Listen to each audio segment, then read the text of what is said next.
Chapters 865 Heavenly Wish, 866 Scheming Against the Featherman, Euphrates Helplessness, 867 Squashing a Rank 7 Go Immortal, 868 Go Immortal Slave Chapter Start, धमाका। 3 दिन और 2 रात से ये धमाके चल रहे थे। व्हाइट सी शत्रुओं के ग्रुप ने एक पैल के लिए भी हमला नहीं रोका था। बेहिसाब मॉर्टल किलर मूव्स, जिनके बीच कुछ इमॉर्टल किलर मूव्स भी थे, सेक्रेड फेदर सिटी नाम के इमॉर्टल गू हाउस पर बरसाए जा रहे थे। सेक्रेड फेदर सिटी बुरी तरह कांप रहा था, उनके आधे से ज्यादा लोग मारे जा चुके थे और हर तरफ बस मायूसी फैल रही थी। हमारी हार पक्की है, हमें इनके घेरे से निकलने की कोशिश करनी चाहिए, एक फेदरमैन गू इमॉर्टल जो जोंग ने सलाह दी। उन्होंने अपने तरीकों से सेक्रेड फेदर सिटी को जाम कर दिया है। इस इमॉर्टल गू हाउस के बिना हम यहां से कैसे निकलेंगे? दूसरे फेदरमैन गू इमॉर्टल झेंगलिंग ने पलटकर पूछो।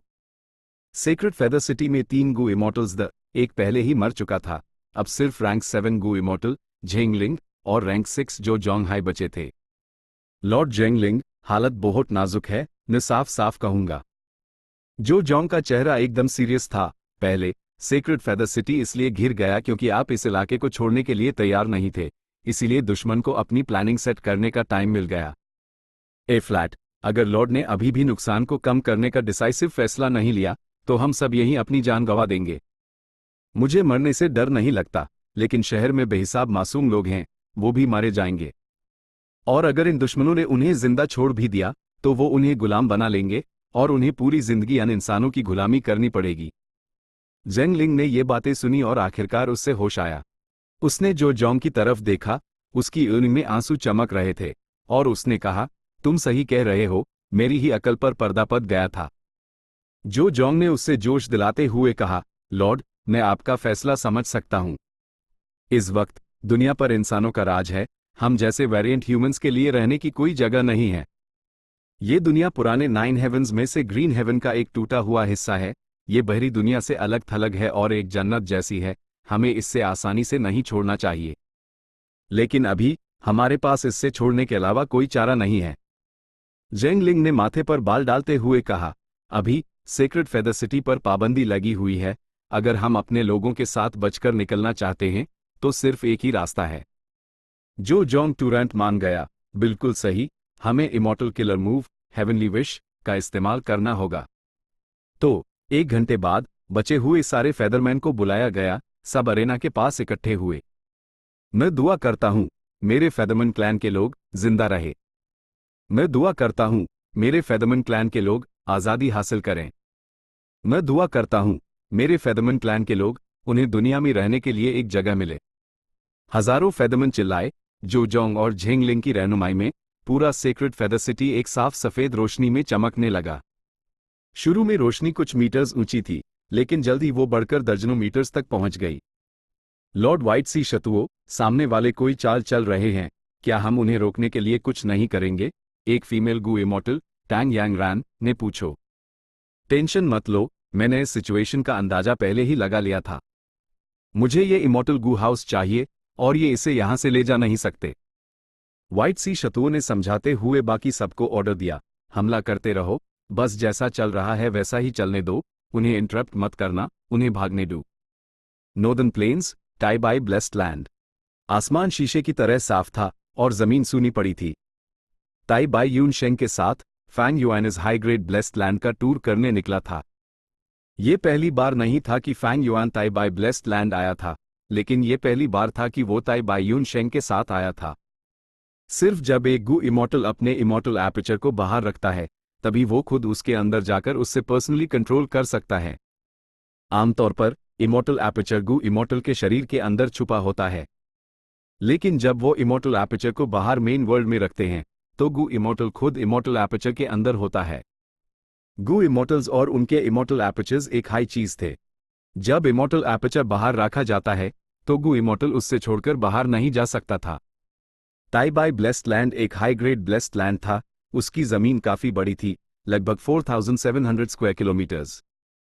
उसमें टाइम पाथ के बहुत सारे रिसोर्सेज दी, बहरी दुनिया का एक दिन अंदर के 33 दिनों के बराबर था। ऑफ कोर्स, जब ताई बाई ब्लेस्ड लैंड को बहरी दुनिया की हेवन एंड अर्थ ची अब्जॉर्ब करने के लिए रखा गया तो वो नॉर्दर्न प्लेन से जुड़ गया। टाइम का फ्लो धीमा होकर 12 दिन तक आ गया था। ताइबाई ब्लेस्ड लैंड को ताइबाई यून शेंग ने बहुत अच्छे से मैनेज किया था। आसमान में फ्लोट बॉल टी और जड़े पीक बर्ड ग्रुप को छोड़ भी दे तो आसमान में स्काई चीफ क्लाउड्स के बड़े बड़े झुंड जिन पर फूल उगे हुए द और स्पैरोहॉक्स उनके आसपास उड़ रहे थे। ताइबाई यून शेंग ने अपनी इनकम का तीसरा सोर्स बनाना शुरू कर दिया था। उसका पहला सोर्स ऑफ रेवेन्यू था लैंडस्केप एज बिफोर। गू इमॉर्टल्स के लिए ब्लेस्ड लैंड्स ठीक करना और पांचों रीजन्स के लैंडस्केप को ठीक करना, ये ताइबाई यून शेंग की सबसे बड़ी इनकम थी। इससे न सिर्फ उसकी दौलत बढ़ रही थी बल्कि उसके रिश्ते भी बन रहे थे। ये आसानी से फेरी लीशन के माउंटेन प्लेज गू के टक्कर का था। ताइबाई यून शेंग का दूसरा सोर्स ऑफ रेवेन्यू था फ्लोट बॉल टी। हर सीजन ताइबाई ब्लेस्ड लैंड में भारी मात्रा में फ्लोट बॉल टी ग्रास यूजीटीआई थी। यह टी ग्रास ईस्टर्न सी के मार्केट में बेची जा सकती थी।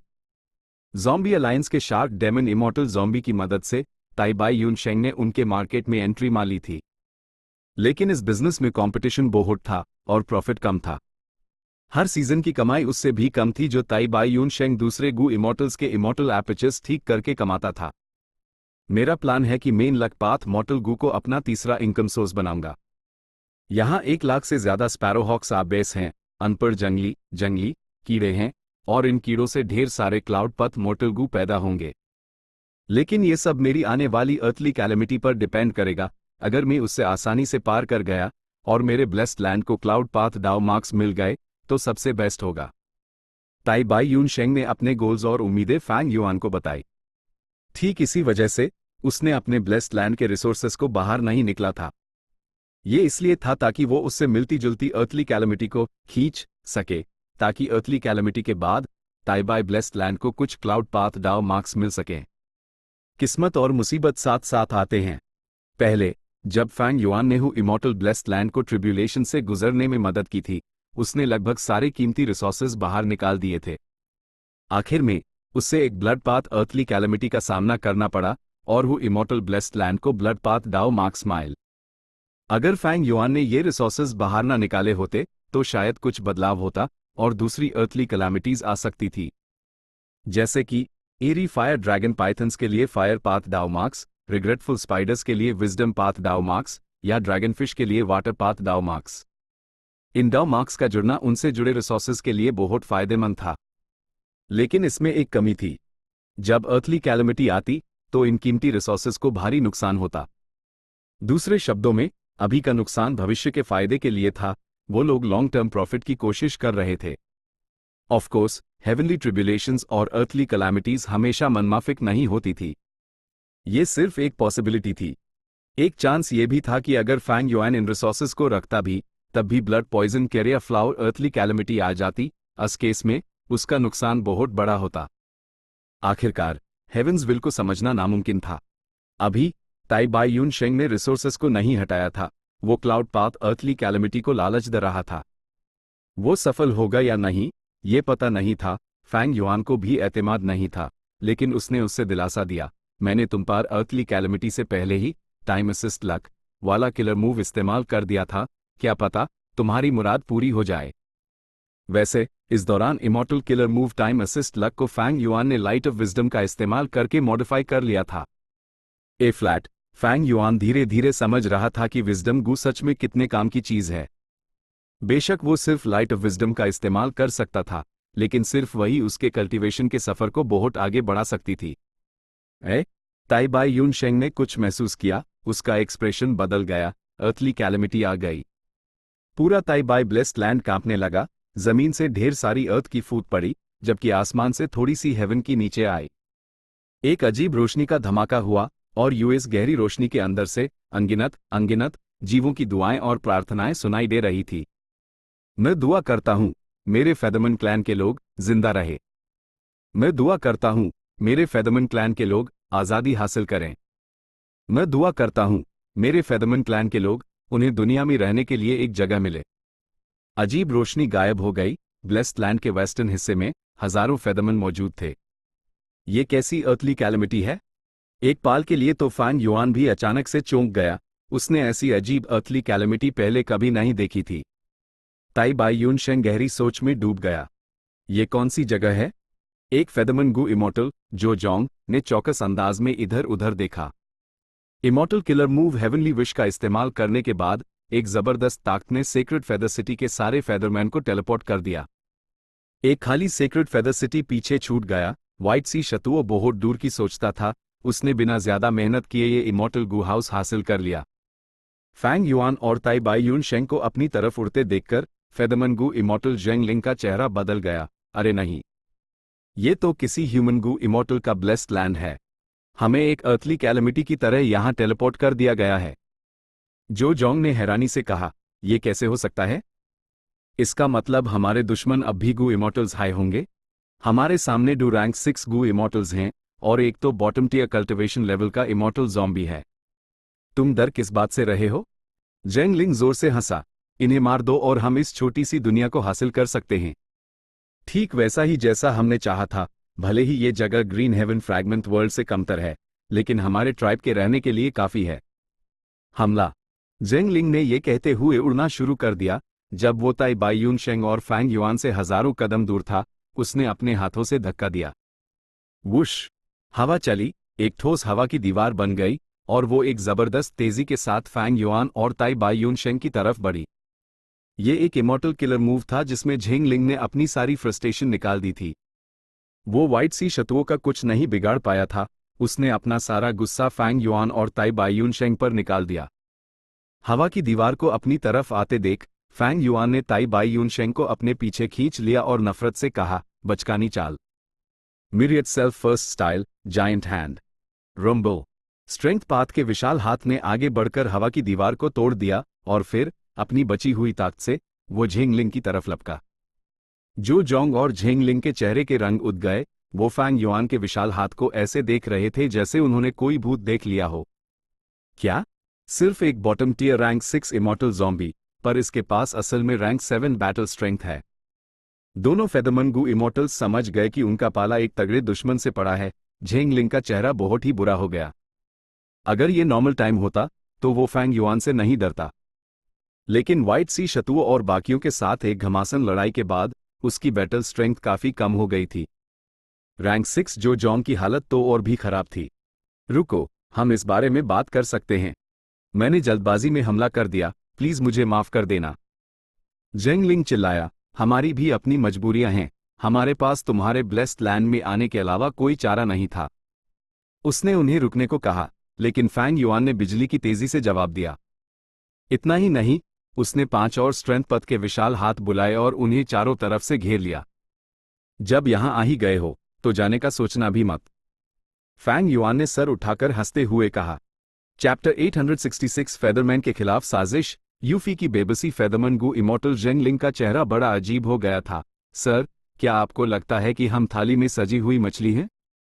आप हमें इस तरह मजबूर क्यों कर रहे हैं? आपने इस ब्लेस्ड लैंड को डेवलप करने में जरूर बहुत मेहनत की होगी। अगर लड़ाई में हमने ये सारे रिसोर्सेज तबाह कर दिए तो ये बर्बादी नहीं होगी क्या? तुम हमें धमकी दे रहे हो? फैंग युआन की लाल ईनू में एक बेरहम सी चमक आ गई। ऑफकोर्स ये धमकी नहीं है, लेकिन जो हम कह रहे हैं वो सच है ना? गू इमॉर्टल जो जोंग ने कहा। फैंग युआन मन हंसा। अगर किसी और गू इमॉर्टल को ऐसी धमकी मिलती तो वो शायद थोड़ा चौकन्ना और डर जाता। इन दोनों फेदरमैन गू इमॉर्टल्स की बात बन सकती थी, लेकिन उनका पाला पड़ा भी तो ताई बाई यून शेंग से। ताई बाई यून शेंग का इमॉर्टल गू लैंडस्केप एज बिफोर उनकी धमकी का बिल्कुल परफेक्ट इलाज था। दोनों फेदरमैन गू इमॉर्टल्स को लैंडस्केप एज बिफोर इमॉर्टल गू के होने के बारे में नहीं पता था, इसीलिए उन्होंने ऐसी बातें कही। फैंग युआन के इरादे के मुताबिक उन्हें इन दोनों फेदरमैन गू इमॉर्टल्स को मार देना चाहिए था, लेकिन ये ताई बाई यून शेंग की ट्रिब्यूलेशन थी। फैंग युआन अकेले फैसला नहीं ले सकता था। और ताई बाई यून शेंग एक नेक दिल बूढ़ा आदमी था, उसका नेचर काफी नर्म और दयालु था। इसलिए फैंग युआन कुछ नहीं बोला, उसने ताई बाई यून शेंग की तरफ देखा। दोनों फेदरमैन गू इमॉर्टल्स ने भी ताई बाई यून शेंग की तरफ देखा। वो इस शख्स के जवाब का इंतजार कर रहे थे। मॉर्टल फेदरमैन आसमान में हैरत से देख रहे थे, उन चारों फिगर्स की तरफ। थोड़ी देर पहले इन मॉर्टल फेदरमैन ने फैंग युआन और फेदरमैन गू इमॉर्टल्स के बीच की बातचीत साफ साफ सुन ली थी। ताई बाई यून शेंग का फैसला इन हजारों फेदरमैन की किस्मत तय करने वाला था। कुछ फेदरमैन मन दुआ कर रहे थे, कुछ दांत पीस रहे थे, तो कुछ दर्द से करा रहे थे। यू फेई, जो अभी अभी फेदरमैन किंग बना था, उसने अपनी मुट्ठियां भींच ली। वो आसमान को घूर रहा था। वो पहले एक आम आदमी था। वो प्रिंस डान यू की तरह बोहोट से राज नहीं जानता था। ये पहली बार था जब उसने किसी गु इमोर्टल को देखा था। वो हैरान था और साथ ही एक गहरी बेबसी महसूस कर रहा था। ताई बाई यून शेंग फेदरमैन के आने के बाद से ही गहरी सोच में डूबा हुआ था। एक फेदरमैन कैलेमिटी ऐसी चीज थी जिसकी ताई बाई यून शेंग ने उम्मीद नहीं की थी। ये समझदार जीव द जो बात कर सकते थे। अगर ताई बाई यून शेंग इन फेदरमैन को जाने देता तो यह अर्थली कैलेमिटी खत्म हो जाती। अगर वो ऐसा नहीं करता तो वो उसके इमॉर्टल एपर्चर के अंदर लड़ते। वो शायद इन फेदरमैन को अपने साथ मिला सकता था, लेकिन अगर वो लड़ते तो रिसोर्सेज खोने का बहुत बड़ा रिस्क था। वो आसानी से फायदे और नुकसान का हिसाब नहीं लगा पा रहा था। लेकिन वो जो भी चुनता, ये एक बहुत बड़ा फैसला था। जैसा फैंग युआन ने सोचा था, ताई बाई यून शेंग काफी उलझन में था। भले ही ये एक क्रिटिकल मोमेंट था, वो डिसाइड नहीं कर पा रहा था। फैंग युआन को अपनी तरफ देखते हुए उसने भी अपना सर घुमाया और अपनी पूछने वाली नजरों से फैंग युआन की राय मांगी। ऑफकोर्स लड़ेंगे, फैंग युआन ने तुरंत ट्रांसमिट किया, एकदम पक्के इरादे से जवाब देते हुए। तुम्हारे पास इमॉर्टल गु लैंडस्केप एज बिफोर है। तुम्हें अपने इमॉर्टल एपर्चर को नुकसान होने का डर नहीं है। नुकसान सिर्फ तुम्हारी फ्लोट बॉल्टी, स्काई चीफ क्लाउड्स और दूसरे रिसोर्सेस का होगा। इन चीजों को लैंडस्केप एज बिफोर इमॉर्टल गु से ठीक नहीं किया जा सकता। लेकिन इस ट्रिब्यूलेशन के लिए तुमने इन रिसोर्सेस को बाहर नहीं निकला। तुम नुकसान सहने के लिए वैसे भी तैयार थे। तुम्हारा main source of revenue landscape as before immortal Gu है। इन रिसोर्सेस से बहुत कम प्रॉफिट होता है। अगर तुम इन्हें खो भी दो तो दोबारा शुरू कर सकते हो। ये फेदरमैन हजारों की तादाद में हैं, इन्हें गुलाम बनाया जा सकता है। फेदरमैन पैदाइशी क्लाउड पाथ डाउ मार्क्स के साथ आते हैं। वो उड़ने में माहिर होते हैं। सारे फेदरमैन एलीट्स फ्लाइंग मास्टर्स हैं। लेकिन इन डू फेदरमैन गु इमॉर्टल्स को जिंदा नहीं छोड़ना है। भले ही वो प्राइमरीली क्लाउड पाथ कल्टिवेट ना करते हों, उन्हें मारने से तुम्हें काफी सारे क्लाउड पाथ डाउ मार्क्स मिलेंगे जो तुम्हारे ब्लेस्ड लैंड में ऐड हो सकते हैं। तुम यही तो चाहते थे ना? ये एक बहुत हाई रेयर मौका था। दोनों फेदरमैन गु इमॉर्टल्स जख्मी थी। उनके पास यहां से भागने का कोई रास्ता नहीं था। जब तक ताई बाई यून शेंग दरवाजे नहीं खोलता, ये फेदरमैन पिंजरे में कैद पंछी थे। एक बार उसने दोनों फेदरमैन गु इमॉर्टल्स को मार दिया, उनके इमॉर्टल एपर्चर्स ताई बाई ब्लेस्ड लैंड में गिर जाते। ये एक बहुत हाई रेयर सिचुएशन थी।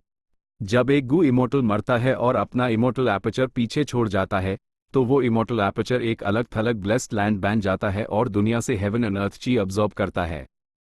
जैसे पहले स्टार लॉर्ड वैन शियांग की लाश लेने के बाद फैंग युआन जानबूझकर उससे रखने के लिए अर्थ अबिस की गहराई में गया था। नतीजा ये हुआ कि उससे रखने के बाद ब्लेस्ड लैंड ने बहुत सारी अर्थ ची ले ली, लेकिन हेवन ची बहुत कम, और अर्थ की के खींचाव के कारण अर्थ अबिस में एक जबरदस्त झटका लगा। अगर फेदरमैन गु इमॉर्टल्स मर जाते तो उनके इमॉर्टल एपर्चर्स ताई बाई ब्लेस्ड लैंड में गिर जाते। वो हेवन एंड अर्थ ची ले लेते। लेकिन ताई बाई ब्लेस्ड लैंड 5 रीजन से अलग था। ये जगह पूरी तरह से ताई बाई यून शेंग के कंट्रोल में थी। उसकी इजाजत के बिना हेवन एंड अर्थ की नहीं निकली जा सकती थी। अगर इमॉर्टल एपर्चर एक अलग ब्लेस्ड लैंड में नहीं बदल पाता तो क्या होता? इसके रिकॉर्ड्स मौजूद थे। ऐसी सिचुएशंस में इमॉर्टल एपर्चर तबाह हो जाता, उसके अंदर के सारे रिसोर्सेस उसके साथ ही खत्म हो जाते। लेकिन इमॉर्टल एपर्चर के अंदर के सारे डाउ मार्क्स पीछे रह जाते और बहरी दुनिया में मिल जाते। और ये बहरी दुनिया थी ताई बाई ब्लेस्ड लैंड। जैसा कि पहले बताया गया है, डाउ मार्क्स बहुत कीमती थी क्योंकि उन्हें हासिल करने की कीमत बहुत ज्यादा थी। भले ही पूरा ब्लेस्ड लैंड तबाह हो जाता, अगर ताई बाई यून शेंग दोनों फेदरमैन गु इमॉर्टल्स के सारे डाउ मार्क्स हासिल कर लेता तो ये उसके लिए हर हाल में एक बहुत बड़ा फायदा होता। फैंग युआन ने चुपके से ट्रांसमिट किया, एक और सेंटेंस जोड़ते हुए, ओल्ड बाय, तुम्हारी नेक दिली फिर से जाग गई क्या? कितना बड़ा मौका हाथ से जाने देना चाहते हो? ताई बाई यून शेंग का एक्सप्रेशन और पक्का हो गया। उसने अपना मन बना लिया। उसने ट्रांसमिट किया, फिक्र मत करो। फेदरमैन वेरिएंट ह्यूमंस हैं, हमारी तरह इंसान नहीं। जब ऐसी बात है और हम आमने सामने हैं तो चलो लड़ते हैं और इनका काम तमाम करते हैं। रही बात इन फेदरमैन कैदियों की, तो मैं उनके साथ नरमी से पेश आऊंगा। अपना मन बनाने के बाद वो हमला करने ही वाला था, लेकिन फैंग युआन ने चुपके से उससे रोकने को कहा, रुको, ये एक बेहतरीन मौका है। हम सीधे सीधे कैसे लड़ सकते हैं? चलो पहले इन्हें टटोलते हैं। ताई बाई यून शेंग फैंग युआन की चालाकी के बारे में जानता था। उसने जवाब दिया, तो फिर ये काम तुम्हारे ही हवाले। दोनों के बीच ये बातचीत असली दुनिया में बस एक पाल में हो गई। फैंग युआन ने फेदरमन गु इमोर्टल्स की तरफ देखा और अपनी चाल शुरू की। ऐसा नहीं है कि हम तुम्हें जाने नहीं दे सकते, लेकिन तुम्हें इमोर्टल फेदरमन को यहीं छोड़ना होगा, ये हमारे गुलाम बनेंगे। दोनों तरफ खुलेआम बात हो रही थी। फैंग युआन की बात ने तुरंत ही हजारों फेदरमैन के बीच एक जबरदस्त हंगामा खड़ा कर दिया। क्या वो चाहता है कि हम उनके गुलाम बन जाएं? आजादी खोना अपने पंख खोन जैसा है। नहीं, मैं मर जाऊंगा, लेकिन इंसानों का गुलाम नहीं बनूंगा। चिंता मत करो, हमारे पास हमारे गु इमोर्टल एंसेस्टर्स हैं, वो हमें नहीं छोड़ेंगे। ये नामुमकिन है। दोनों फेदरमन गु इमोर्टल्स का एक्सप्रेशन एकदम पक्का था, उन्होंने तुरंत इनकार कर दिया। फैंग युआन हैरान नहीं हुआ। वेरिएंट ह्यूमंस के ग्रुप्स इंसानों से ज्यादा यूनाइटेड होते थे। डोंगफैंग चैंगफैन ने अपने फायदे के लिए अपने ही कबीले वालों के खिलाफ साजिश की थी। ऐसी चीज वेरिएंट ह्यूमंस के साथ होना बहुत मुश्किल था। इंसान सभी जीवों में सबसे ऊपर है, उनके पास सबसे ज्यादा अकल होती है और उनके विचार भी कॉम्प्लिकेटेड होते हैं। लेकिन वेरिएंट ह्यूमंस की अकल कम और मन साफ होता है, वो इंसानों की तरह दुष्ट और साजिशी नहीं होते। ऑफ कोर्स, इसका बहुत कुछ अब अलग अलग रेसेस की सिचुएशन से लेना देना था। अभी पांचों रीजन्स पर इंसानों का राज था, वो सबसे ताकतवर थे। वेरिएंट ह्यूमंस के लिए जीना मुश्किल था, उन्हें इंसानों द्वारा अलग थलग किया जाता था और दबाया जाता था। बहुत कम वेरिएंट ह्यूमन ग्रुप्स के पास कीमती रिसोर्सेस थे। चाहे कोई भी रीजन हो, मार्केट में वेरिएंट ह्यूमन गुलाम बेचे जाते थे। सभी रेसेस में इंसानों का पूरा दबदबा था, जबकि वेरिएंट ह्यूमंस यकीनन कमजोर पक्ष थे। कमजोर पक्ष होने के नाते अगर उन्हें जीना था तो उन्हें एकजुट रहना पड़ता और एक दूसरे की मदद करनी पड़ती। यही एक तरीका था बाहरी दबाव का सामना करने का। इसलिए दोनों गु इमोर्टल्स मॉर्टल फेदरमन को छोड़ने के लिए तैयार नहीं थे। उनका रवैया एकदम साफ था। यह फैंग युआन की उम्मीद के मुताबिक था। वो देख सकता था कि वो अपने इरादे के पक्के हैं। फैंग युआन ने तेजी से एक ट्रांसमिशन किया। ताई बाई यून शेंग ने गुस्सा और अपमान महसूस करने का एक्सप्रेशन दिया। उसने वही शब्द दोहराए जो फैंग युआन ने उससे ट्रांसमिट किए थे, HMPH। तुम फेदरमन बिना किसी वजह के मेरे ब्लेस्ड लैंड में घुस आए, ये एक हमला है। ना सिर्फ तुमने मेरे ब्लेस्ड लैंड पर हमला किया, तुमने हम पर हमला किया और हमें धमकाया, और अब तुम यहां से जाना चाहते हो? तुम इसकी कीमत चुकाए बिना कैसे जा सकते हो? ऑफ कोर्स, तुम इन फेदरमन के साथ लड़कर अपना रास्ता बना सकते हो। अगर तुम काफी ताकतवर हो तो मैं इससे अपनी बदकिस्मती मान लूंगा, लेकिन अगर ऐसा नहीं है तो मैं तुम सबका अच्छे से ख्याल रखूंगा। दोनों फेदरमन गु इमोर्टल्स के पास इतनी ताकत कहां बची थी? अगर होती तो वो फैंग युआन से बातें करने में अपना टाइम क्यों बर्बाद करते? भले ही वो अब भी immortal killer move heavenly wish इस्तेमाल कर सकते थे, लेकिन इमोर्टल गु हाउस सेक्रेड फेदर सिटी के प्रोटेक्शन के बिना हेवनली विश के लिए ना सिर्फ बहुत सारे इमोर्टल एसेंस की जरूरत थी, बल्कि उससे एक्टिवेट करने में बहुत टाइम भी लगता था। ऐसी सिचुएशन में उनका पहले जैसा भागने का काम दोहराना लगभग नामुमकिन था। ये देखकर कि फैंग युआन मानने को तैयार नहीं है, गु इमोर्टल जो जोंग के पास इमोर्टल एपर्चर की अहमियत पर जोर देने के अलावा कोई चारा नहीं बचा। अगर वो सच में लड़ते तो दोनों तरफ का नुकसान होता। अगर हम सीधी लड़ाई से बचें और तुम्हारे ब्लेस्ड लैंड को नुकसान पहुंचाने पर फोकस करें, तो एक पॉइंट पर ब्लेस्ड लैंड तबाही की कागार पर आ जाएगा और विंड्स ऑफ असिमिलेशन को अट्रैक्ट करेगा। वो हम सबके लिए एक बुरा अंजाम होगा। जो जोंग ने धमकी भरे लहजे में कहा। उन्हें लैंडस्केप एज बिफोर के होने के बारे में नहीं पता था। लैंडस्केप एज बिफोर के साथ जहां भी ब्लेस्ड लैंड को नुकसान होता, उससे ठीक किया जा सकता था। वो कभी यूएस पॉइंट तक नहीं पहुंचता जहां विंड्स ऑफ असिमिलेशन को बुलाना पड़े। फैंग युआन के इशारे पर ताई बाई यून शेंग गुस्से से आग बबूला हो गया। तुम्हारी हिम्मत कैसे हुई मुझे धमकाने की? तो लड़ाई ही सही। मैं किस चीज से डरता हूं? तुम्हें क्या लगता है मैं एक डरपोक हूं? मैं तुम्हारा काम कभी भी तमाम कर सकता हूं। उसने एक ऐसे बैटल मैनियाक का रूप दिखाया जिसे गुस्सा कंट्रोल नहीं होता। फैंग युआन ने एक चौकन्ना सा एक्सप्रेशन बनाया, लेकिन मानने से इनकार कर दिया। वो और नेगोशिएट करना चाहता था। उसके एक्शंस ने दोनों फेदरमन गु इमोर्टल्स को उम्मीद दी कि वो शांति से निकल सकते हैं। दोनों तरफ के बीच लंबी बातचीत के बाद झेंग लिंग सबसे पहले झुका। उसने सजेस्ट किया कि फैंग युआन की साइड को एक बड़ी रकम इमोर्टल एसेंस स्टोन से कॉम्पनसेट किया जा सकता है। दोनों में से जो जोंग गुस्से वाली पार्टी का रोल निभा रहा था, जबकि झेंग लिंग शांति वाली पार्टी का। उनका कोऑर्डिनेशन कमाल का था। फैंग युआन ने ताई बाई यून शेंग को देखा। ताई बाई यून शेंग इशारा समझ गया और ईनी घुमाई। इतने से इमोर्टल एसेंस स्टोन्स हजारों फेदरमैन के सामने क्या हैं? लेडो, वो कभी भी जीत सकते हैं। फैंग युआन और ताई बाईयून शेंग का कोऑर्डिनेशन भी इन दोनों से कम नहीं था। जमीन पर फेदरमैन में अफरा तफरी मची हुई थी। वो गुस्से में थे, फिर भी बेबस और दुखी थी। ये एक जालिम दुनिया थी, ये कमजोरों की तकलीफ थी। यूफेई आसमान की तरफ चिल्लाया, बस करो, हम मर जाएंगे लेकिन नीचा गुलाम नहीं बनेंगे। ये एहसास कि उन्हें जानवरों की तरह ट्रीट किया जा रहा था जबकि उन्हें एक सौदे में बार्गेनिंग चिप्स की तरह इस्तेमाल किया जा रहा था, बहुत बुरा था। चुप रहो, गू इमॉर्टल्स जैसे लोगों को उकसाने की गलती मत करो। तुम नए फेदरमैन किंग हो, तुम्हें पहले क्लैन के बारे में सोचना होगा। गू इमॉर्टल्स को इस तरह टॉन्ट करके क्या तुम हमारे क्लैन को बर्बादी की खाई में धकेलना चाहते हो? दान यू ने दानता। Damn it. यूफेई ने दांत पीसे, उसकी मुठियां इतनी कास के बैंड थी कि नसें दिख रही थी। उसने दान यू की बात सुनी और चुप हो गया। यूफी के लिए हालत में बदलाव बहुत तेजी से और बहुत अचानक हुआ था। वो जो फेदरमैन किंग बनने की ख्वाहिश रखता था, उसने अपना मकसद हासिल कर लिया था। लेकिन ये ऊंचा और ताकतवर ओहदा जिसका उसने सपना देखा था, इस पाल इतना छोटा और कमजोर महसूस हो रहा था। गू इमॉर्टल्स सच में मॉर्टल्स के मुकाबले बहुत ज्यादा ताकतवर थे। चाहे वो कितना भी जोशीला हो, चाहे वो अपनी जान जोखिम में डाल दे, बैटल स्ट्रेंथ का वो फासला पार नहीं किया जा सकता था।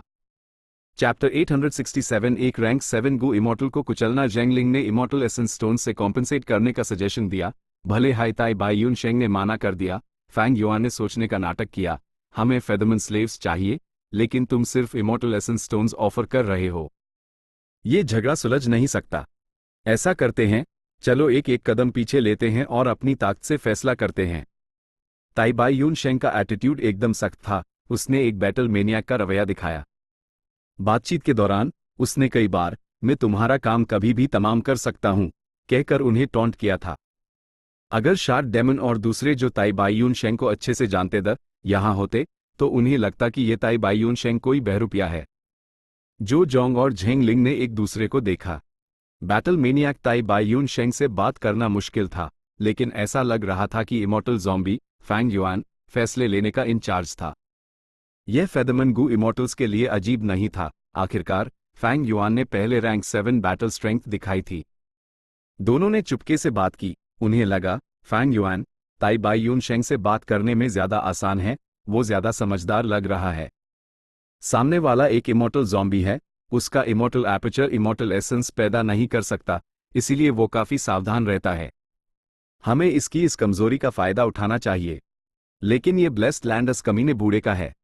यह बूढ़ा इस उम्र में भी काफी गुस्से वाला है। लगता है उसकी बैटल स्ट्रेंथ को कम नहीं आंका जा सकता। सतर्क रहना। छोड़ो भी, अभी सिचुएशन उनके फेवर में है। चलो सुनते हैं कि इमॉर्टल ज़ॉम्बी क्या सजेस्ट करता है। दोनों फेदरमैन गू इमॉर्टल्स ने इस सिचुएशन को एनालाइज किया। उन्हें लगा कि उन्होंने सिचुएशन को ठीक समझा है, लेकिन उन्हें यह नहीं पता था कि वो यूएस जाल में फंस चुके द जो फैंग युआन ने खास उनके लिए बनाया था। प्लीज बोलिए। डिस्कस करने के बाद जो जोंग ने फैंग युआन से कहा। फैंग युआन बोला, गू इमॉर्टल्स की दुनिया में फायदा सबसे इंपॉर्टेंट चीज है और इसका फैसला बैटल स्ट्रेंथ से होता है।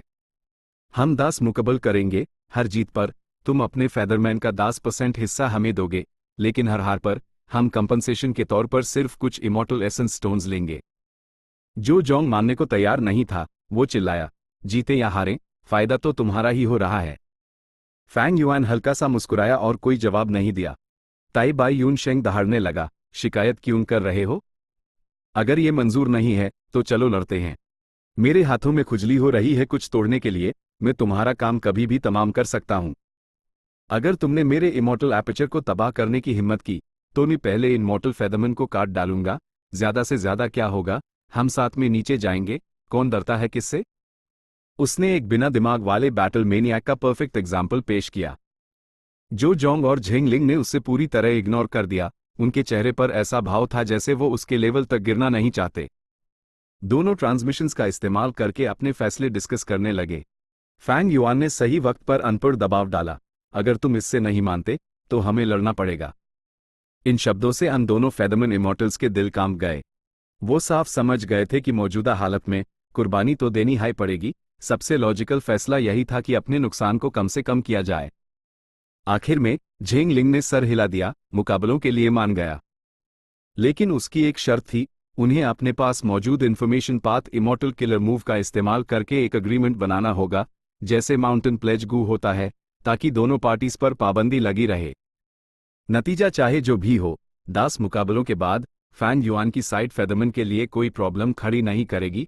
उन्हें दरवाजा खोलना होगा और बाकी सबको जाने देना होगा, बिना किसी रोक टोक के। फेदरमैन के पास सच में ऐसा इन्फॉर्मेशन पाथ किलर मूव था, उनकी फाउंडेशन काफी गहरी थी। फैंग युआन काफी हैरान हुआ। शुरुआत करने के लिए गू इमॉर्टल जो जोंग पहले मुकाबले के लिए स्टेज पर आया। फैंग युआन की तरफ से ताई बाई यून शेंग लड़ने गया। वो बैटल इंटेंस से लबरेज था और उसने एक खूंखार एक्सप्रेशन बनाते हुए चिल्लाया, आ जाओ, मैं बस एक पाल में तुम्हारा काम तमाम कर दूंगा। जो जोंग सच में उसके इस अंदाज से धोखा खा गया। आखिरकार वो सिर्फ एक वेरिएंट ह्यूमन था, उनकी अकल इंसानों से कम थी। सबसे इंपॉर्टेंट बात, जो जोंग के मन में कुछ शर्तें थी। वो अपने कबीले वालों की कुर्बानी नहीं देना चाहता था। वो नहीं चाहता था कि कोई भी फेदरमैन अपनी आज़ादी खोए और इंसानों का गुलाम बन जाए। इसीलिए उसने मुकाबले के लिए अपनी स्पेशलिटी चुनी। क्या तुम सिर्फ उड़ने की स्पीड में कम्पीट करना चाहते हो? ताई बाई यू शेंग हैरान रह गया। एग्रीमेंट के मुताबिक पहले मुकाबले का टाइप डिसाइड करने का हक हमारा है। क्या तुम अपनी बात से मुकर रहे हो? HMPH, इस बार मैं तुम्हें डिसाइड करने देता हूं। ताई बाई यून शेंग ने एक नाखुश और चिड़चिड़ा सा एक्सप्रेशन बनाया। इस मुकाबले का नतीजा साफ था। ताई बाई यून शेंग के पास उड़ने के लिए सिर्फ एक मोर्टल किलर मूव था। सामने वाले के पास ना सिर्फ पंख बल्कि उनके पास मूवमेंट के लिए एक खास इमॉर्टल किलर मूव भी था। नतीजा देखने के बाद जमीन पर मौजूद फेदरमैन जोर जोर से खुशी से चिल्लाने लगे। आखिरकार उनकी आज़ादी दांव पर लगी थी। वो गुलाम बन सकते थे। मुकाबला देखते वक्त वो बहुत नर्वस थे। ये लो तुम्हारे इमॉर्टल एसेंस स्टोन्स। जो जोंग जो से हंसा। उसने 1 दर्जन इमॉर्टल एसेंस स्टोन्स बड़े गर्व से ताई बाई यून शेंग को दिए। ताई बाई यून शेंग ने उन्हें एक उदास चेहरे के साथ लिया, लेकिन वो फैंग युआन की बहुत तारीफ कर रहा था। फैंग युआन सच में प्लानिंग प्लॉटिंग का उस्ताद है। सामने वाले ने इमॉर्टल एसेंस स्टोन्स दिए हैं, लेकिन वो ऐसे बिहेव कर रहे हैं जैसे ये उनकी बहुत बड़ी जीत हो। मैं उसके सामने कुछ भी नहीं। पहले मुकाबले में फैंग युआन हार गया। फैंग युआन दूसरे मुकाबले के लिए गया, क्योंकि उसके पास रैंक 7 बैटल स्ट्रेंथ थी। फेदरमैन गू इमॉर्टल्स ने लापरवाही करने की हिम्मत नहीं की। उन्होंने मजबूत गू इमॉर्टल जेंग लिंग को उससे लड़ने के लिए भेजा। फैंग युआन ने सजेस्ट किया, हम स्पीड में कम्पीट करेंगे। जेंग लिंग का चेहरा 1 सेकंड के लिए जम गया, फिर उसने हाँ कर दी। फैंग युआन ये मुकाबला भी बहुत जल्दी हार गया। जेंग लिंग के पास भी एक इमॉर्टल किलर मूव था। उसकी स्पीड जो जोंग से दोगुनी तेज थी। इस बीच फैंग युआन के पास 3 जोड़ी असली ठोस चमगादड़ के पंख वो सब डेसोलेट बीस्ट विंग्स थे। लेकिन इस मुकाबले में वो iron crown eagle strength immortal गू को बिल्कुल एक्टिवेट नहीं कर पाया, इसीलिए उसके जीतने की कोई उम्मीद नहीं थी। तीसरा मुकाबला, चौथा मुकाबला, पांचवा मुकाबला। मुकाबलों के बाद मुकाबले होते गए। फैंग युआन की साइड को एक भी जीत नहीं मिली, जबकि फेदरमैन गू इमॉर्टल्स बिना हारे जीत रहे थे। नतीजे एक तरफा थे। इस प्रोसेस में फैंग युआन और ताई बाई यून शेंग के चेहरे और भी उतर गए। दोनों फेदरमैन गू इमॉर्टल्स के चेहरे पर कॉन्फिडेंस और आराम के भाव थे। उन्हें एहसास होने लगा था कि उनके दुश्मन सिर्फ हवा बना रहे थे, उनमें कोई दम नहीं था। जैसे कि immortal zombie Fang Yuan attack के मामले में सिर्फ रैंक 7 था। उसके पास डिफेंस के लिए सिर्फ मोर्टल किलर मूव्स दी और उसके इमॉर्टल ज़ॉम्बी बॉडी का डिफेंस। हीलिंग के मामले में उसके पास सिर्फ एक इमॉर्टल ज़ॉम्बी की बेसिक रिकवरी एबिलिटी थी। रही बात मूवमेंट और इन्वेस्टिगेटिव मेथड्स की, तो उसके पास इमॉर्टल किलर मूव्स नहीं थे। जबकि ताई बाई यून शेंग बहुत जल्दबाज और घमंडी था, लेकिन बैटल स्ट्रेंथ के मामले में वो एकदम फूस था। वो सिर्फ मोर्टल किलर मूव्स इस्तेमाल कर रहा था। दोनों फेदरमैन गू इमॉर्टल्स को लगा जैसे उन्हें धोखा दिया गया है। तो पता चला कि ये दोनों इतने कमजोर हैं। अगर हमें ये पता होता तो हम शुरू से ही लड़ते। साई, इंसान प्लानिंग प्लॉटिंग में सबसे माहिर होते हैं।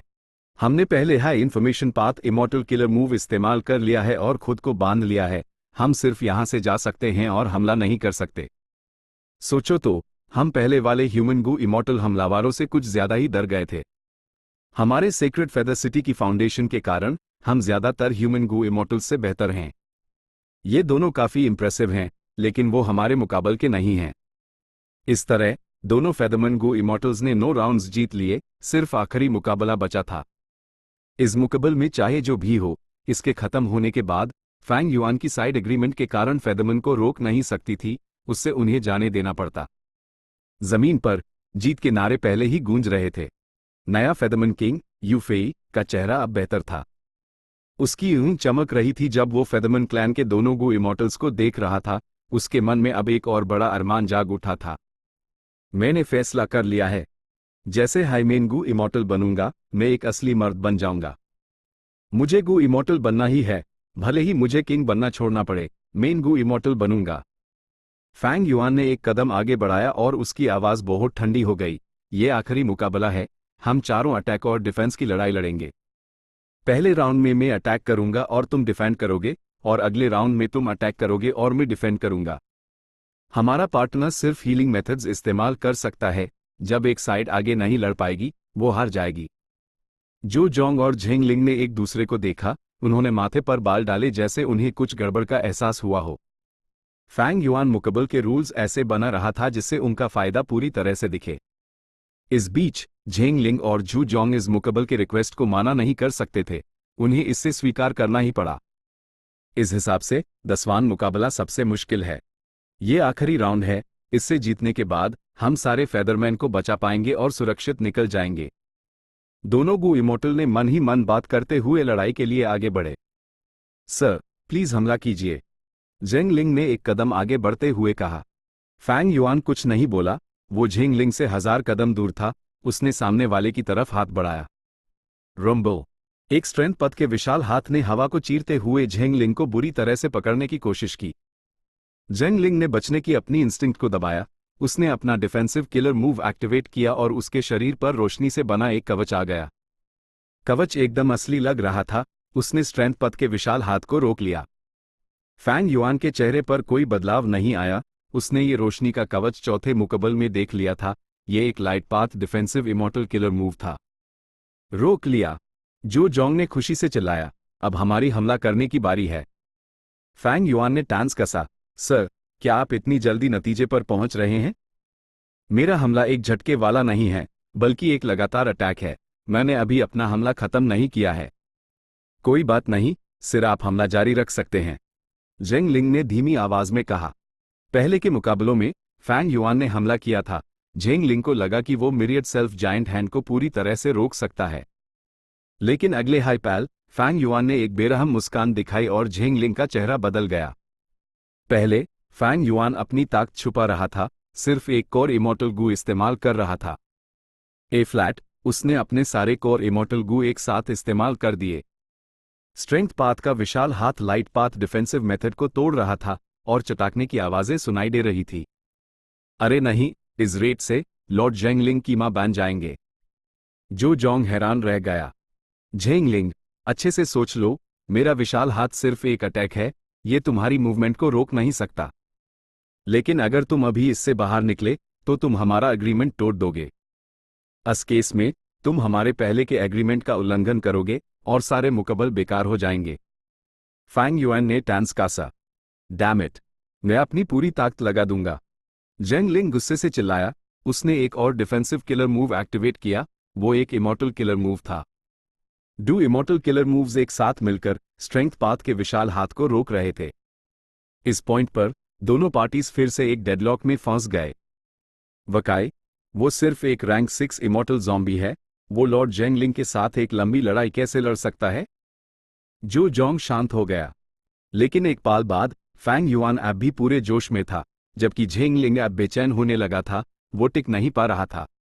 अरे नहीं, सामने वाला जरूर हमारे इमॉर्टल एसेंस स्टोन्स को इस्तेमाल करके उससे इमॉर्टल एसेंस में बदल रहा है।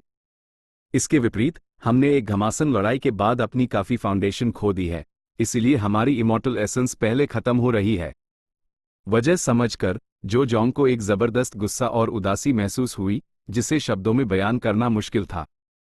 साथ ही वो घबराने लगा। अब हम क्या करें?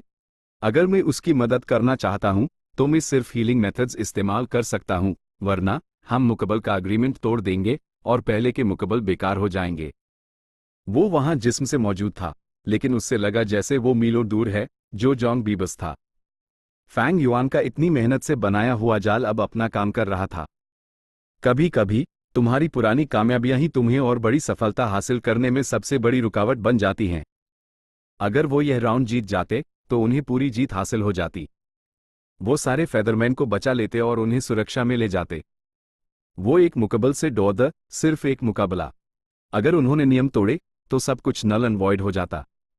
इस मेंटालिटी ने झेंग लिंग को टिके रहने पर मजबूर किया और जू जोंग पसीने से तरबतर और चिंतित था, लेकिन वो बीच में नहीं आ सकता था। खेल खत्म। फैंग युआन जोर से हंसा, सात और स्ट्रेंथ पथ के विशाल हाथ बाहर निकले। स्ट्रेंथ पाथ के विशाल हाथों ने जबरदस्त ताकत के साथ जमीन पर मौजूद फेदरमैन पर हमला कर दिया। तुम क्या कर रहे हो? जो जोंग दहाड़ा। वो एक गुस्से वाले ड्रैगन जैसा था जिसके स्केल्स नोच लिए गए हों। उसके जाल में मत फंसना। वो तुम्हें हमला करने के लिए उकसा रहा है ताकि तुम नियम तोड़ दो। सामने वाला अपनी आखिरी सांसें ले रहा है, हमें आगे सहना होगा। जेंग लिंग चिल्लाया। जो जोंग हैरान रह गया। फैंग युआन की तरफ उसकी नजर बदल गई। क्या इमॉर्टल ज़ॉम्बीज़ की समझ धीमी नहीं होती? ये बंदा इतना चालाक कैसे है? जब वो हैरान था, फैंग युआन जेंगलिंग के पास पहुंचा और यूएस पर थूक दिया। Immortal killer move, poison speed. ये एक मॉडिफाइड इमॉर्टल किलर मूव था जो हार्बरिंग मलिशियस हार्ट से निकला था, जिसमें वुमेन्स हार्ट इमॉर्टल गूकोर था। जब से फैंग युआन को ये मिला था, उसने इससे राज रखा था। ये पहली बार था जब वो इससे इस्तेमाल कर रहा था। जेंगलिंग इसके लिए तैयार नहीं था। वो तुरंत इससे जहर से प्रभावित हो गया। उसके पास खुद को ठीक करने का तरीका था, ऑफ कोर्स, लेकिन इस वक्त उसका दिमाग भटका हुआ था और उसने एक पाल देर से रिएक्ट किया। जब तक वो जहर निकालने वाला था, जहर बहुत गहरा जा चुका था। जिंदगी और मौत का पाल अक्सर एक झटके में तय हो जाता है। कमीने। झेंगलिंग ने फैंग युआन को घूर कर देखा। ये उसके आखिरी शब्द थे।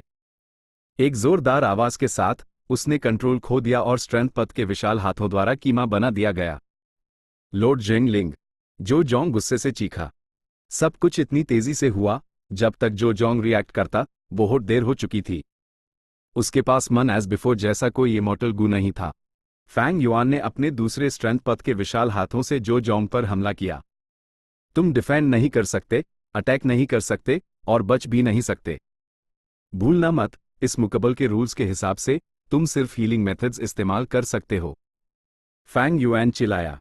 जो जोंग ने यह सुना और उसकी यूनी लगभग बाहर निकल आए। वो गुस्से से खून थूकने वाला था। वो ऐसे कैसे लड़ता? उससे जवाबी हमला करना पड़ता, बचना पड़ता या खुद को बचाना पड़ता, लेकिन ये सब नियम तोड़ने जैसा था। इससे उनकी सारी पुरानी जीतें बेकार हो जाती। उसकी साइड पर जो अटैक और डिफेंस का इंचार्ज था, झेंगलिंग, मर चुका था। वो अब सिर्फ हीलिंग मेथड्स इस्तेमाल कर सकता था। लेकिन एक बार स्ट्रेंथ पथ के विशाल हाथों ने उससे पकड़ लिया तो वो मौके पर ही मार दिया जाता। कोई भी हीलिंग टेक्निक उससे बचा नहीं पाती। भले हाई फैंग युआन उससे मार ना पाता और वो खुद को हील कर लेता, वो जवाबी हमला नहीं कर सकता था। ये नियम के खिलाफ था। फैंग युआन की जीत पक्की थी। ये तो सरेआम फेदरमैन के साथ ज्यादती थी।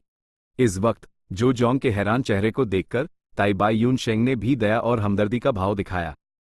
चैप्टर 868 गू इमॉर्टल। गुलाम जिंदगी और मौत के यूएस पाल में बचे हुए गू इमॉर्टल जो जोंग के दिमाग में एक आइडिया आया। उसने मौजूदा हालत को बदलने का सबसे सीधा तरीका समझ लिया। मैं हार मानता हूं, वो चिल्लाया। फैंग युआन के हमले रुक गए। जो जोंग जोरों जोरों से सांस ले रहा था, बस एक पाल में वो पसीने से भीग गया था। जमीन पर मौजूद हजारों फेदरमैन ने कुछ देर बाद रिएक्ट किया। वो हैरानी से चिल्लाए। बस कुछ ही पलों में फेदरमैन का रैंक 7 गू इमॉर्टल मर गया और जू जोंग के पास हार मानने के अलावा कोई चारा नहीं बचा। फैंग युआन की बारीकी से बनाई गई साजिश ने अपना बेरहम असर दिखाया। फेदरमैन ने भारी कीमत चुकाई। वो बुरी तरह से हार गए। ये पहले की सिचुएशन से बिल्कुल अलग था। फर्क जमीन आसमान का था। इसमें कोई हैरानी नहीं थी कि फेदरमैन हैरान थे। जो जोंग का चेहरा पीला पड़ गया था। उसने अंदर से कुछ डर महसूस करते हुए कहा, मैं हार गया। एग्रीमेंट के मुताबिक 10 मुकबल खत्म हो चुके हैं। अब हम यहां से जा रहे हैं। फैंग युआन और ताई बाई यून शेंग की तरफ उसकी नजरों में गहरी नफरत और गुस्सा भरा था। सामने वाले ने फेदरमैन गू इमॉर्टल जेंगलिंग को मार दिया था, लेकिन अब जो जोंग के पास ताकत नहीं थी, वो बदला नहीं ले सकता था। वो बदला कैसे लेता? अगर जेंगलिंग अब भी जिंदा होता, अगर वो जो जोंग के साथ मिलकर काम करता, तो वो यकीनन फैंग युआन और ताई बाई यून शेंग को दबा देते। ये सच था। जेंगलिंग और जू जोंग की फाउंडेशन बहुत गहरी थी, फैंग युआन की उम्मीद से कहीं ज्यादा। उनके पास शायद बहुत सारे इमॉर्टल गु ना हों, लेकिन उन्होंने बहुत से इमॉर्टल किलर मूव्स निकाल लिए थे। यह immortal killer moves attack, defence, movement, healing और इन्वेस्टिगेशन सबको कवर करते थे, उनमें कोई साफ कमी नहीं थी। इसके विपरीत फैंग युआन और ताई बाई यून शेंग ज्यादातर मॉर्टल किलर मूव्स इस्तेमाल कर रहे थे। अगर वो सच में लड़ते तो उनके लिए कोई फायदा हासिल करना मुश्किल होता, क्योंकि वो इन मामलों में कमजोर थे। ऑफ कोर्स ये ताई बाई ब्लेस्ड लैंड था, फैंग युआन की साइड को टेरिटोरियल एडवांटेज था। लेकिन ये मत भूलो, ब्लेस्ड लैंड्स इमॉर्टल गु और इमॉर्टल किलर मूव्स को रोक नहीं सकते थे। इसलिए जो जोंग सिर्फ अपना गुस्सा और बदला लेने की इच्छा दबा सकता था, उसने फैंग युआन से अभी के लिए हिसाब बराबर ना करने का फैसला किया। अभी जरूरी काम था भागना और अपने कबीले वालों के साथ रहने के लिए एक नई जगह ढूंढना। फैंग युआन और ताई बाई यून शेंग उससे वो रिक्वेस्ट करने से रोक नहीं सकते थे। वजह आसान थी, उन्होंने पहले high information path immortal killer move इस्तेमाल कर लिया था। जैसे हाई फैंग युआन की साइड एग्रीमेंट को तोड़ने वाला कोई काम करती, उन्हें एक सख्त अंजाम भुगतना पड़ता, वो मौके पर ही मर जाते। फैंग युआन फेरी ली शन जैसा नहीं था, उसके पास डिले जैसा कोई टाइम पाथ किलर मूव नहीं था, इसलिए वो एग्रीमेंट तोड़ नहीं सकता था। असल में जो जोंग इस बारे में बहुत कॉन्शियस था, वो उम्मीद कर रहा था कि फैंग युआन एग्रीमेंट तोड़ देगा। अगर ऐसा होता तो दुश्मन खत्म हो जाते और ये ब्लेस्ड लैंड फेदरमैन की प्रॉपर्टी बन जाता। रही बात ताई बाई लैंड स्पिरिट से ओनरशिप की शर्त, वो बाद में सोचने वाली बात थी। ऑफ कोर्स फैंग युआन और ताई बाई यून शेंग हमला नहीं कर सकते थे, वो फेरी ली शन और ही लूलन जैसे बहरी लोगों को भी बीच में लाने के लिए नहीं बुला सकते थे। भले हाई फेदरमैन के पास इंसानों जैसी अकल नहीं थी, इतनी साफ साफ कमी को वो जरूर हैंडल करते। अगर फैंग युआन ने मदद बुलाई तो वो एग्रीमेंट तोड़ देता और वो मर जाता। हाँ, 10 मुकब्बल खत्म हो चुके हैं, हमारे पहले के एग्रीमेंट के मुताबिक हमें दरवाजे खोलने होंगे और बचे हुए फेदरमैन को जाने देना होगा। फैंग युआन ने सर हिलाते हुए जो जोंग से कहा, फिक्र मत करो, हम अपनी बात से नहीं मुकरेंगे। अच्छा, जो जोंग ने एक राहत की सांस ली, उससे फैंग युआन के अपना वादा निभाने पर बहुत अफसोस हुआ। लेकिन फैंग युआन की बात बदल गई। लेकिन क्या? जो जोंग ने उससे घबरा कर देखा। फैंग युआन हल्का सा हंसा, हम 10वां मुकाबला जीत गए और रूल्स के हिसाब से मैं जमीन पर मौजूद फेदरमैन में से गुलाम चुन सकता हूं और बाकी सबको जाने दिया जाएगा। जो जोंग ने आहें भरी, उसने जमीन पर मौजूद अपने कबीले वालों को देखा, बहुत अजीब महसूस कर रहा था, उसकी उंगलियां उसके मांस में घुस रही थी। फैंग युआन और ताई बाई यून शेंग नीचे उतरे और इन फेदरमैन में से गुलाम चुनने लगे। फेदरमैन घबराए हुए उन्हें चुने जाने का डर था। हिलो मत, मुझे आराम से चुनने दो, फैंग युआन ने जानबूझकर चिल्लाया। फेदरमैन अब और भी डर गए थे, वो एक बाज के सामने चूजों जैसे थे। ये लड़की बुरी नहीं है, फैंग युआन ने सोचने का नाटक किया। उसने अपनी उंगली से इशारा किया और एक जवान लड़की एक अदृश्य ताकत से बंध गई और फेदरमैन ग्रुप से उसकी तरफ खींच ली गई। नहीं, मैं नहीं चाहती। फेदरमैन लड़की की युद्ध से बेबसी के आंसू बह रहे थे। मेरी मंगेतर को छोड़ दो। एक जवान फेदरमैन, इससे पहले कि कोई फेदरमैन उससे रोक पाता, आगे बढ़ा। फैंग युआन की ईद में एक बेरहम सी चमक आ गई। उसने कहा, मौत को दावत दे रहा है। उसने कोई साफ मूवमेंट नहीं किया, लेकिन फेदरमैन नौजवान, जो सिर्फ एक रैंक 2 गू मास्टर था, हवा में ही जम गया। उसका चेहरा बिगड़ गया और उसका शरीर ऐंठने लगा। अगले हाईपैल वो जमीन पर गिर गया। भले ही उससे आसपास के फेदरमैन ने पकड़ लिया था, उसके पूरे शरीर में खून दौड़ रहा था, उसके सातों छेदों से खून फूट रहा था, वो मरने वाला था। तुमने क्या किया? जो जोंग गुस्से में था, वो जमीन पर उतरा और फेदरमैन नौजवान के सीने पर हाथ रखा, उससे खुद आराम दे रहा था। फेदरमैन नौजवान को फैंग युआन के ब्लड पाथ मेथड्स ने मारा था, उसका खून बेकाबू होकर बाहर निकल रहा था। लेकिन जो जोंग के दबाव से हमला टला गया और फेदरमैन नौजवान की जान बच गई। जो जोंग ने अपना सर उठाया और फैंग युआन को देखा, उसका एक्सप्रेशन काला पड़ गया था। सर, आपने एक मोर्टल पर हमला किया, ये एक गू इमॉर्टल के स्टेटस का अपमान है। और मुझे याद है कि एग्रीमेंट में आप हमारे फेदरमैन पर आज़ादी से हमला या उन्हें मार नहीं सकते। फैंग युआन ने कंधे उचकाए। गू इमॉर्टल्स का अपना स्टेटस होता है, पर उससे भी बढ़कर उनकी अथॉरिटी को चैलेंज नहीं किया जा सकता। मैंने एग्रीमेंट नहीं तोड़ा, वही था जिसने मुझ पर हमला करने का इरादा रखा था। एग्रीमेंट में साफ साफ लिखा है कि अगर मॉर्टल फेदरमैन मुझ पर हमला करने की कोशिश करते हैं तो मुझे उन्हें मारने का हक है। सही है ना? जो जोंग इसका जवाब नहीं दे पाया। नियमों के साथ खेलने के मामले में फैंग युआन उससे कहीं ज्यादा मजबूत था। फैंग युआन जोर से हंसा, फिक्र मत करो, मैं एग्रीमेंट नहीं तोड़ूंगा। जो जोंग ने दांत पीसे, उसकी इर्द आग उगल रही थी। तो मैं अपने अगले गुलाम के तौर पर तुम्हें चुनता हूं, जो जोंग।